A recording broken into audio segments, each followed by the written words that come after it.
Ya saya kira harus di stop dulu. Semua pendatang dari Rohingya membawa ketidakstabilan di sana.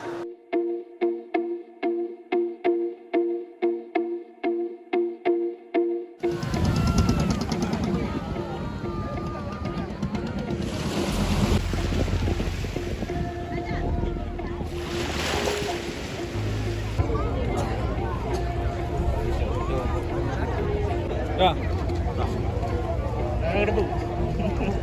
Sebagai pemimpin Mas tanggapannya soal Rohingya di Aceh gimana?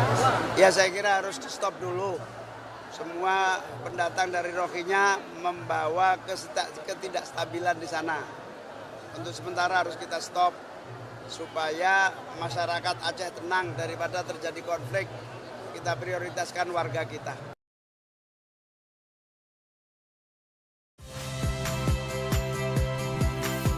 Saya Radi Saputro.